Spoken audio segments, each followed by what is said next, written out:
Bom dia, querida igreja. Hoje nós temos um tempo um pouquinho diferente aqui no YouTube, principalmente porque o nosso tempo aqui não será ao vivo, mas ele será gravado. Todos aqueles que talvez não puderam estar no nosso culto de domingo, saibam que aqui também você vai prestigiar a presença do nosso ilustre convidado da semana, o Kurt Kirsch. Ele é missionário há 43 anos ali em Roraima, ao redor das tribos ali também que se desenvolvem e tem feito um trabalho transcultural ao longo de todo esse tempo. Com certeza nós temos muitas coisas para perguntar, para aprender juntos, e é por isso que você está convidado para esse bate-papo, para nós entendermos um pouquinho do que Deus tem colocado na vida dele, mas principalmente alguns desafios que Deus pode colocar na sua e na minha vida também. Por isso, muito bem-vindo, Kurt. A gente fica muito feliz com a tua presença.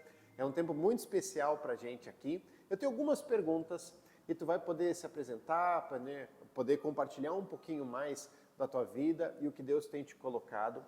E acho que a primeira pergunta que eu teria nesse sentido para ti seria: como é que você teve a certeza, de alguma forma, que Deus estava te chamando para algo diferente? Tem muitas pessoas no nosso meio, na igreja, que participam aqui com a gente, que sempre tem essa dúvida. Como é que, de alguma forma, tu percebeu isso? Quais são os indícios também para isso?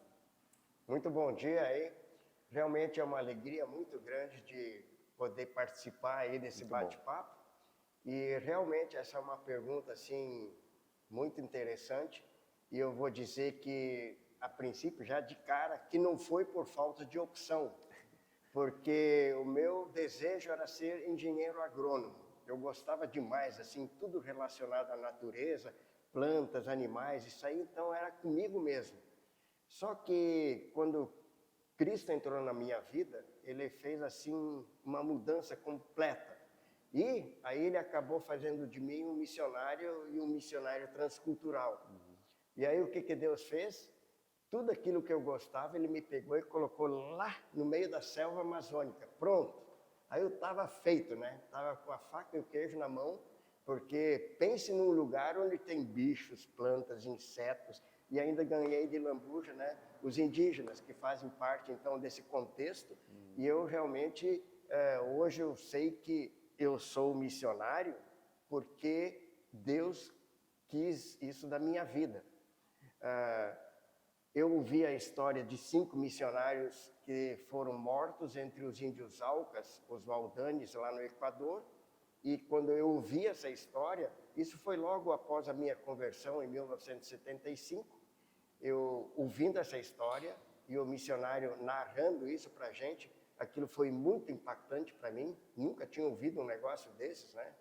E o missionário fez um apelo para nós jovens que estávamos lá naquele acampamento, e ele disse o seguinte: quem de vocês jovens aqui está disposto a fazer um trabalho como esse, que esses 5 tentaram fazer e nem conseguiram, e quem sabe até pagar com a sua própria vida, assim como eles pagaram? E eu senti naquele momento assim, ó, Deus estava falando comigo. E aí era comigo e eu que tinha que ir para um campo desses. Foi então, né, que eu procurei um lugar aí para me preparar melhor. Muito bom mesmo. Acho que talvez a impressão que muitas vezes as pessoas ficam, né, do missionário é: coitado, o que aconteceu na vida dele para ele fazer isso, né? E é muito especial quando a gente escuta alguém que entende o seu chamado, mas principalmente que está convicto disso, né? E pensando um pouquinho nisso, Kurt, quais tu sente que foram os maiores desafios, ou assim, o quão preparado tu estava para poder adentrar nas tribos ou ter esse contato transcultural? Quais foram os desafios para esse preparo assim inicial, ou para ter esse contato? Porque às vezes, talvez na minha cabeça, bom, se Deus me chamou, então ele já me dá a maleta pronta, né? Eu já sei tudo agora. E talvez pelo contrário, né? Pronto, Deus me chamou, agora eu vou ter que desenvolver então tudo isso, né? Quais tu sente que foram os desafios, esse anseio de preparo que tu precisou ter na tua vida? Às vezes a gente tem até uma ideia completamente errada, né? A gente pensa assim, missionário é aquele que não se deu bem na vida, profissionalmente, aí ele foi por esse caminho aí e acabou sendo missionário. Diria eu que para ser missionário, você tem que ser um camarada assim de ponta, você tem que ter certeza do chamado de Deus, porque é isso aí que vai te manter no campo missionário, apesar de tudo aquilo pelo qual você vai passar, e você vai passar por vales sombrios, mas o que vai te manter no local é exatamente isso, né? A certeza e a convicção de que Deus te quer naquele lugar. E, para isso, você precisa ter um preparo, você precisa ter conhecimento bíblico, você precisa ter conhecimento antropológico, você precisa ter conhecimento linguístico, porque você vai para um outro contexto, que é um contexto transcultural, e você não sabe nada daquele povo, do povo-alvo com o qual você pretende trabalhar. Então você tem que ter um preparo muito bem, você tem que estar fundamentado para saber que você vai ter que aprender uma nova língua, você vai ter que lidar com todos aqueles, como é que eu vou dizer, choques culturais que podem e provavelmente terão. Então, você tem que estar bem preparado, porque vem chumbo grosso aí pela frente, com certeza, né? Então, tem vários entraves pelos quais você tem que... É um processo longo, porque para aprender uma língua, e era no início uma língua ágrafa, que só tem escrita, para depois você analisar aquela língua, fazer a análise, a gramática, dicionário. Então, não tem nada, você mesmo que tem que fazer isso tudo. Então, é um longo trabalho aí pela frente. Hoje, graças a Deus, a gente já tem tudo, né, mastigadinho. Então, a gente tem a gramática, já tem um dicionário pequeno. Então, você chega lá focado e começa a aprender, né? E eu falo assim, eu vou morrer aprendendo essa língua, né? Porque não faz parte de mim. Então, esses entraves aí que tem, para você chegar lá no fim, finalmente, né, com a pregação do Evangelho, é dificultoso, né? E só para você ter uma ideia, a gente ficou nessa batida aí, sempre na mesma tecla, durante 25 a 30 anos, para você ver os primeiros frutos do trabalho. Então, se você pode saber, né, que a vida, assim, num trabalho transcultural, é praticamente a tua vida toda gasta com aquilo ali. Então, quando você vai para o campo missionário, você pode saber, talvez, para o resto da tua vida. E você tem que chegar diante de Deus e dizer, Senhor, a minha vida está aqui, o Senhor pode usá-la do jeito que o Senhor quiser, no lugar que o Senhor quiser e durante o tempo que você quiser. Então, eu não sei o que está acontecendo hoje em dia, né? Mas essa geração de hoje parece que está dando uma vacilada, porque é essa geração de hoje que tem que alcançar essa geração. E a gente sente isso muito, né? Lá na frente, quem está no front, né? Falta de obreiros. Então, precisamos de sangue novo, e é isso aí, né? Que a gente sempre anseia e ora para Deus, Senhor, mande mais pessoas para nos ajudar nesse sentido, porque é um trabalho difícil, é um trabalho longo, mas que precisa ser feito, porque é bastante dificultoso, mas ao mesmo tempo eu falo, é muito gratificante, né? Eu sempre falo assim, eu sou a pessoa mais feliz desse mundo, porque eu tenho Cristo na minha vida em primeiro lugar e eu estou no centro da vontade dele, né? Então, você vê aquilo que Deus fez na tua vida e faz através da tua vida, e ver, né, depois de tanto tempo, uma pessoa que está lá no meio do nada, com coisa nenhuma, né? Muitas pessoas nem dão valor para essas pessoas. Isso aí, para mim, é o máximo, né? Eu falo assim, puxa vida, o que eu quero mais, né? Se eu fosse hoje engenheiro agrônomo, eu não viria essas coisas, né? E aí você conhece esse Deus com o Deus que te mandou para um contexto desses, né? É isso aí. Muito bom, Curti. Acho que para mim é muito especial, muito edificante ouvir a tua história, porque, em primeiro lugar, como tu disse, Deus cobra a excelência, né? E eu acho que, talvez nessa preocupação de, bom, eu posso ir lá, se Deus me chamou, é porque eu não tinha muito o que fazer, então eu vou lá, e na verdade, Deus chama muitas vezes os melhores, os mais capacitados, porque é um trabalho muito grande, muito complexo, e para mim o mais profundo é isso, né? Às vezes a gente pode ter a preguiça ou a vergonha, ou assim, o maltrato de, puxa, 5 minutos sentando com aquela pessoa que eu tenho contato já para explicar o evangelho, às vezes é custoso para mim, mas é tão especial ver alguém que se dedica durante, às vezes, 25 anos para ver pequenos frutos, frutos verdadeiros, legítimos, e como isso é tão importante, tão impactante. Então, para a gente, isso é um testemunho gigantesco, faz com que a gente valorize as oportunidades que nós temos e ore ainda mais pelas pessoas que estão na ponta, né? Estão na linha de frente nesse sentido. Muito bom. Por exemplo, tem pessoas que falam assim, né? Eu já ouvi falando para mim, Kurt, eu vou dar 3 anos da minha vida pela causa, né? No trabalho missionário. Aí eu falo assim, 3 anos? Pô, se você pensar em trabalho transcultural, pode esquecer. Porque em 3 anos você não consegue nem aprender basicamente a língua, né? Então você tem que chegar, e eu sempre falo, né? Missões tem um preço a pagar. Opa, tem. E às vezes é um preço alto, e talvez o que está acontecendo hoje, as pessoas não querem mais pagar esse preço, sair da sua zona de conforto, né? Mas eu falo assim, pô, se Deus te chama e você obedece e vai, você é um cara assim privilegiado. E eu falo isso, né? As pessoas pensam, pô, Kurt está indo lá, coitado, né? Deus está jogando ele lá no meio do matão com o índio, né? As pessoas não sabem, né? O real sentido, né? Da vida eterna e daquilo que Deus é capaz de fazer, né? Então você fala assim, pô, é uma honra, né? Você poder servir a Deus num contexto desse. E Deus não vai chamar todos, Ele vai chamar alguns. E eu sei que até hoje Deus continua chamando pessoas. Com certeza. Com certeza. Mas eu me pergunto, onde estão as pessoas, né? Eu ainda sou considerado lá na nossa missão como um abridor de picada, né? Que pega o facão, vai abrindo, aí você olha para trás assim, cadê as pessoas aí para pegar essa pegada aí, né? Então, minha oração é sempre essa, inclusive é um pedido que eu vou deixar aí para vocês. Vamos colocar um dos nossos joelhos no chão e clamar ao Senhor da Seara que mande mais trabalhadores da sua Seara, porque o tempo urge, tem muita coisa ainda a ser feita, principalmente pensando no universo indígena, que é vasto demais. Só no nosso contexto lá, eu posso até dar alguns dados assim, mas nós estamos muito aquém do que nós deveríamos, né? Vem gente lá de outras aldeias e fala assim, pô, me manda um missionário lá para nossa aldeia também, nós queremos. Aí você fala assim, não tem, cara. É triste, né? Porque pessoas sedentas, com vontade de ouvir o evangelho, e você tem que mandar elas embora e dizer, não tem. Aí você fala assim, gente, vamos acordar os jovens aí, né?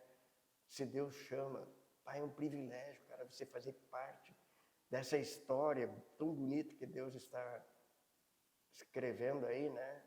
Se Deus pode te usar para isso, pá, cara, levanta as mãos para o céu, né? Não fala assim, nossa, Uma vez eu cheguei numa igreja lá, minha igreja enviadora, e eu perguntei para o pastor, por acaso tem algum jovem aí que podia me acompanhar aí? Aí ele virou para mim e disse assim, você está dizendo assim um cara que nem você? Eu disse, é um cara que nem eu, que tem nada demais. Aí ele virou e falou, esquece, não se fazem mais missionários como antigamente.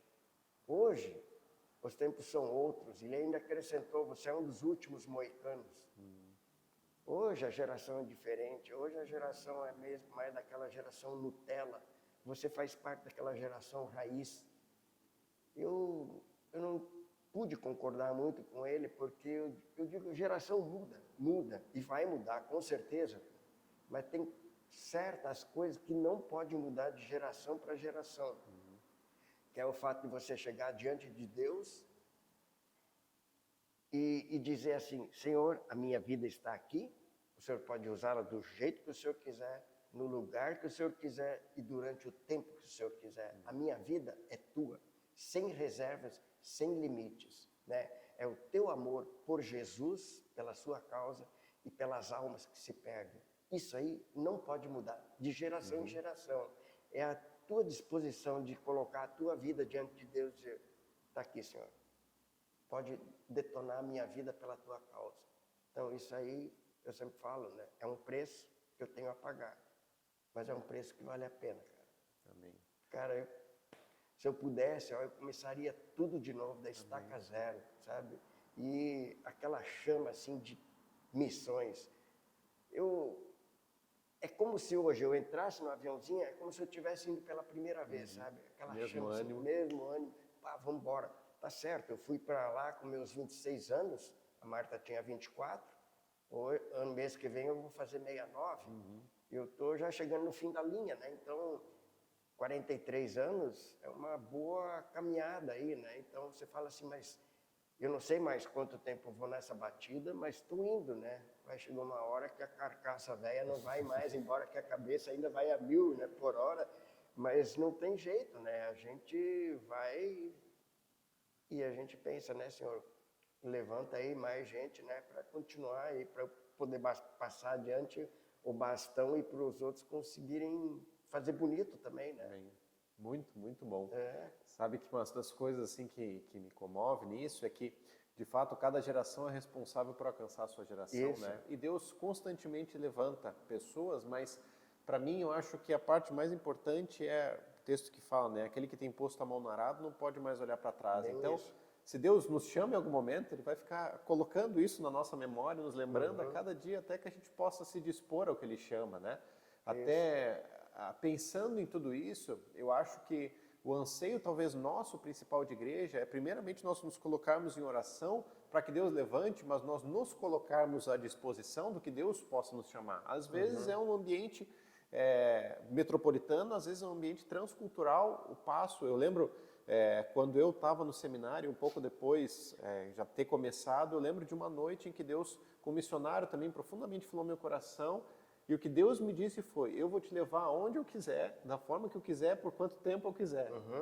E eu me coloquei à disposição. Hoje eu entendo que a Conde é o lugar que Deus tem me chamado, mas eu estou aberto para o que Ele disser. E aonde Ele mostrar, eu tenho a convicção que Deus vai nos levar também. Agora, com todo o tratamento da Elisa, da nossa filha, quando começou o tratamento, as expectativas eram muito baixas. Eu lembro de colocar em oração dizendo isso, Deus, eu quero reafirmar minha oração. O Senhor me leve para onde o Senhor quiser. Diante da recuperação dela, e Deus tem feito milagres, e eu tenho colocado de novo. E Deus continua reafirmando aqui, mas eu estou aberto para onde Ele quiser. Então, acho que isso é muito especial. Continuando um pouquinho, Curti, talvez uma das preocupações das pessoas muitas vezes é, puxa, e se Deus me chamar, e se eu topar, o que eu perco? O que eu deixo para trás? Minha pergunta seria assim, tu sente que de alguma forma tu perdeu algo, talvez assim com relacionamento com a família, com a tua esposa, educação dos filhos, ou por ter tempo na mata, ter pouco tempo na cidade, tu sente de alguma forma assim, teve alguma coisa que eu perdi, ou assim, gostaria de ter feito, não fiz, qual que é o teu sentimento com isso? Eu não vou dizer que você não perde, né? Mas colocando na balança aí, você mais ganha do que perde, né?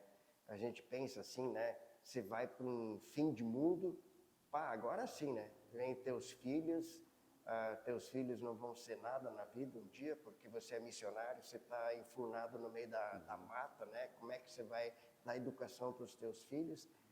Mas eu sempre falo assim, se Deus está na jogada, você pode fazer grandes planos.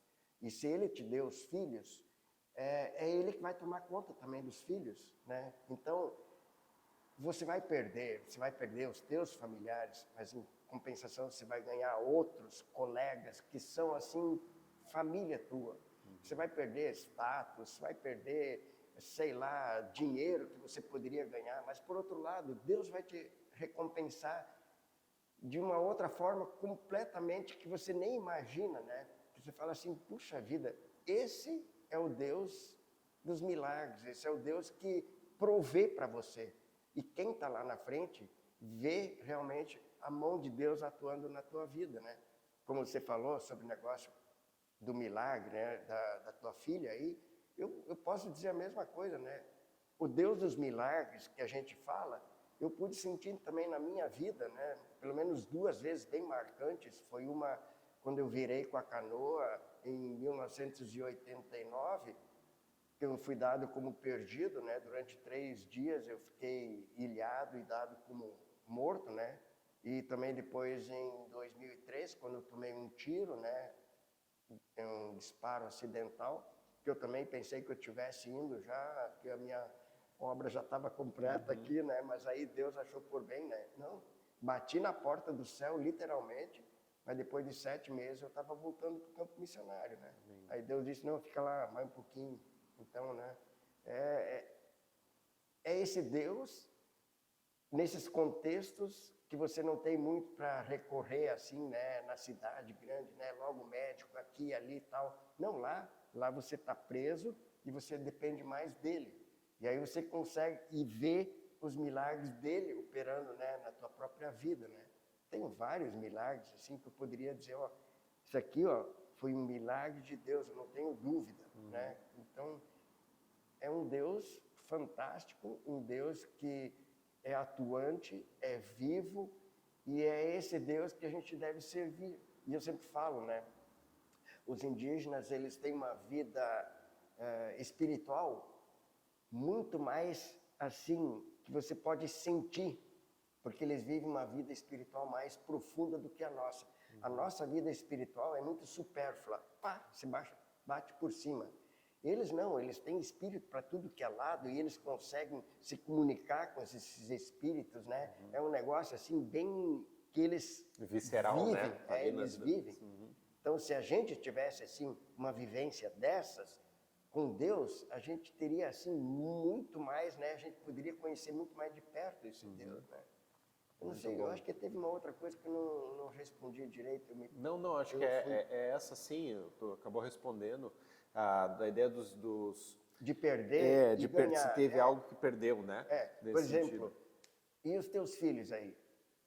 Tá, se criaram na mata, a Marta lecionou, começou a alfabetizá-los, foi até a 2ª série, aí a gente optou por um outro tipo de vida. Nós saímos da aldeia, nós moramos 11 anos como família na aldeia.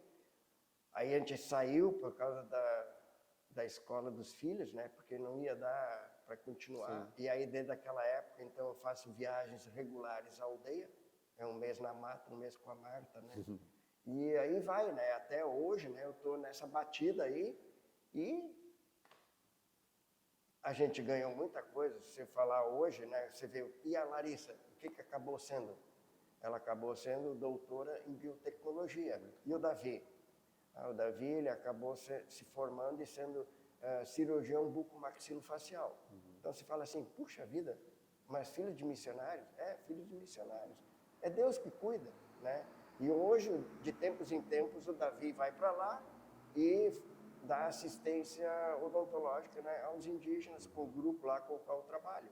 Inclusive implantes já ósseo-integrados ele já fez, né? Então, bênção sobre bênção, né? A gente perdeu, mas ganhou, e talvez fazendo um balanço a gente ganhou muito mais, né, do que a gente possa imaginar, né? Então, vale a pena, né, encarar um chamado de Deus desses e seguir em frente, né? Porque Deus vai te abençoar, com certeza, não tenho dúvidas disso, né?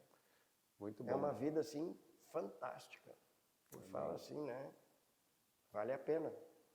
2 últimas perguntinhas, assim, né? Bom, só comentando disso, né? Uma vez eu escutei a frase que tem coisa que só milionário ou missionário faz, né?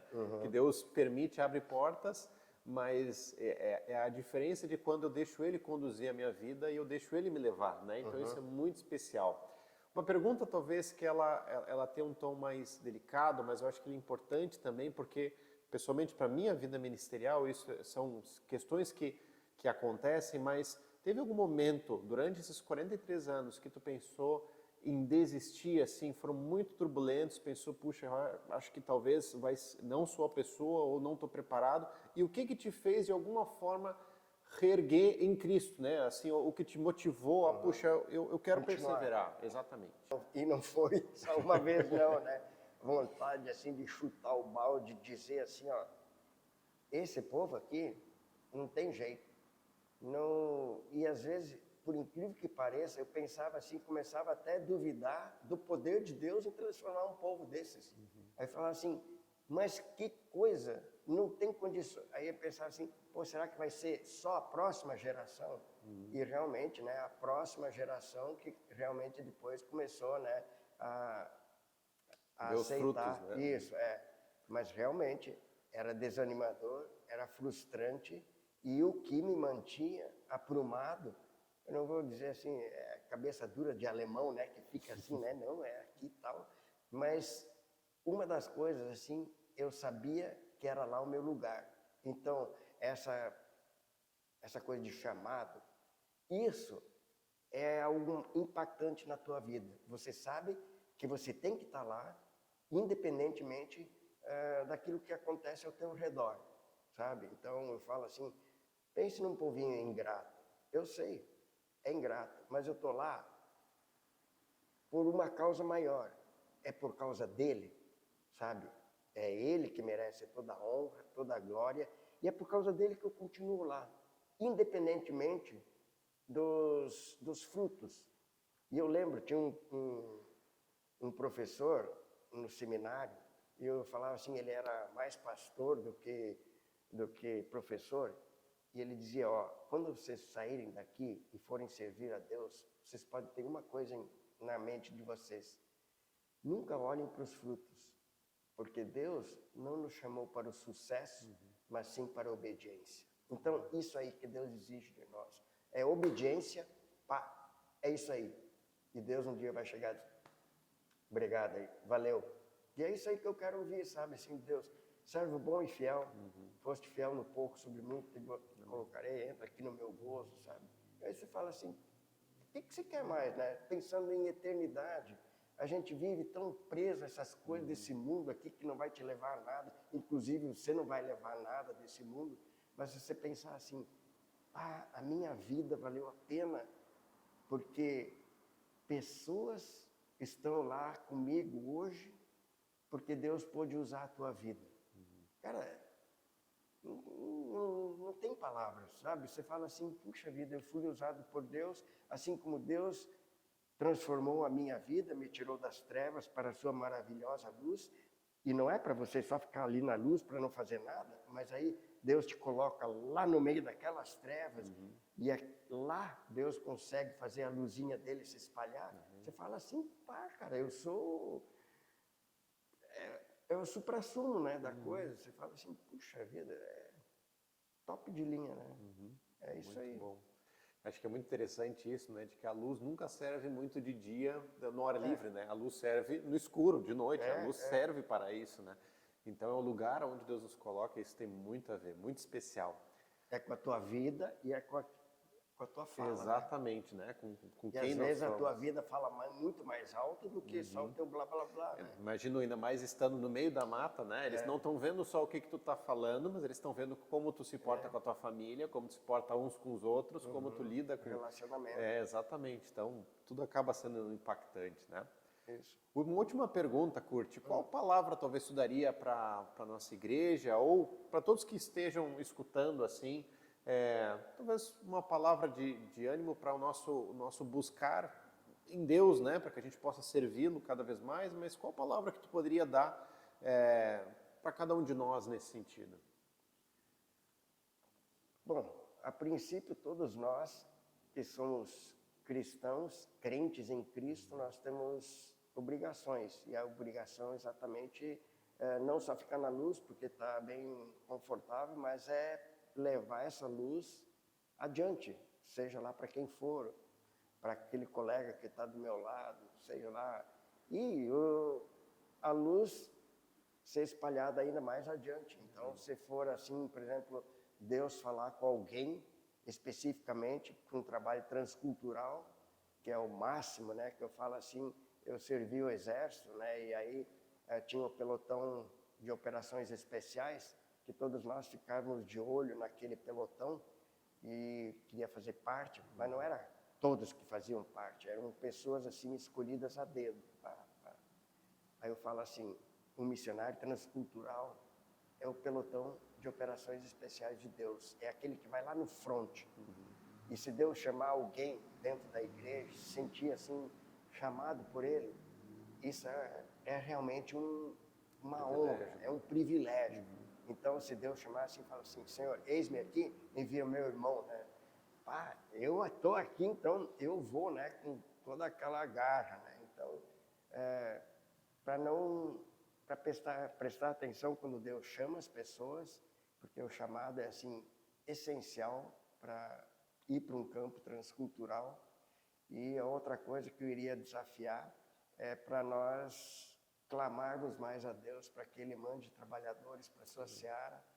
A seara é grande e quem está na frente, assim, no front desses, sente muito mais de perto, né? Você tem que fazer, às vezes, trabalho para 2, 3, e aí você fica, né? Puxa, Senhor. E a gente ora muito mais por isso, né? Para que isso aconteça. Então, que a igreja possa também estar mais envolvida nesse sentido. As pessoas aí fora também, que são crentes, né? Que orem também por isso. E está aberto, né? Para que, se Deus o chamar para isso, né? Amém. É um privilégio, né? Não é um castigo de Deus, né? De jeito nenhum. É realmente uma honra poder servir a Deus num contexto como esse, né? E eu falo assim, pá, eu já vivi, eu sou o cara mais feliz desse mundo, não trocaria por nada, né? Ah, hoje eu poderia ser engenheiro agrônomo, mas eu não ia ter visto nem nada do que eu vi até hoje, né? Falo assim, pá. Então, tem pais, né, quando vê os filhos assim, pô, pai, eu estou pensando em ir para o campo missionário. Ah, não, campo missionário, não tem outra coisa para ser na vida, né? Aí pensa assim em status, né? Um advogado, um arquiteto, um médico, dentista bem sucedido na vida, é isso que vai te dar status? Não. Se Deus chama o teu filho, coisa assim, abençoa o camarada para ir em frente, né? É isso aí. Muito bom. Muito bom, Kurt. Eu estava lembrando, quando tu estava falando, né, que há uns 13, 14 anos atrás, eu lembro que tu foi o preletor, né, no retiro de jovens aqui da igreja, e eu lembro que no final de uma das mensagens, a Evelyn Kronbauer, ela foi à frente, né, e hoje ela é uma das missionárias aqui da igreja também, né, casado com o Juliano, que serve no PV no México, né, então... para mim, como isso é especial, né? Deus continuamente vem chamando, creio que Deus vai chamar mais ainda pessoas e talvez, queria terminar orando por ti, Kurt, muita gratidão, mas também orando por cada um que está assistindo, porque talvez, através dessa simples entrevista, Deus tocou teu coração. Eu quero te dizer que se Deus tem tocado teu coração, vem conversar com a gente, nós queremos te ouvir, podemos passar o contato Kurt também, certamente vai ser uma alegria conversar de alguma maneira, mas talvez o nosso maior anseio é que se você sente no seu coração o queimar de alguma forma por missões, ou Deus tem despertado algo, não negligencie esse dom, não esconda isso debaixo da coberta, porque Deus vai voltar a te cobrar isso de novo. Então, escute a voz dele. Talvez você é uma das pessoas que Deus está te chamando para estar ali próximo ao Kurt ou qualquer outro lugar também. Então, isso é muito especial a gente poder escutar. Amém. Kurt, eu queria orar por ti nesse momento, pode ser? Pode ser. Também por cada um. Querido Deus, nós te louvamos muito, Pai, pela vida do Kurt, pelo missionário que o Senhor o tornou, e esses 43 anos, Pai, de ministério, de trabalho, certamente anos desafiadores, mas anos frutíferos, Pai, anos dos quais ele mesmo compartilha que não trocaria por nada e certamente já viveu o suficiente para ver verdadeiros milagres em tantas áreas. Pai, nós te louvamos muito por isso e queremos te pedir por força, por fôlego para ele nesses próximos anos e principalmente por sabedoria e direção para os próximos desafios. E mais do que isso, que o Senhor desperte pessoas no nosso meio. Talvez alguns próximos de nós, talvez pessoas que ainda possam estar chegando aqui, mas que o Senhor desperte no coração delas, pessoas que possam ir para o fronte de batalha, para compartilhar do teu amor, para conhecer quem o Senhor é. Como o Kurt compartilhou, não apenas um projeto para talvez alguns meses, alguns anos, mas uma vida entregue pelo teu evangelho e que faz com que eles possam também ver esses frutos. Nós te louvamos e te agradecemos pela tua presença, Pai. E nós cremos que um dia, diante do Cordeiro, nós vamos todos nos alegrar, juntos com todos esses povos que têm sido alcançados, Amém. pelo nome do Senhor Jesus, que um dia deu a sua vida por nós e através disso nós podemos ter vida também. É isso que nós te louvamos e te entregamos. Em nome de Jesus. Amém. Amém. Muito obrigado, viu? E Valeu. agradecemos a presença de cada um. Até mais, gente.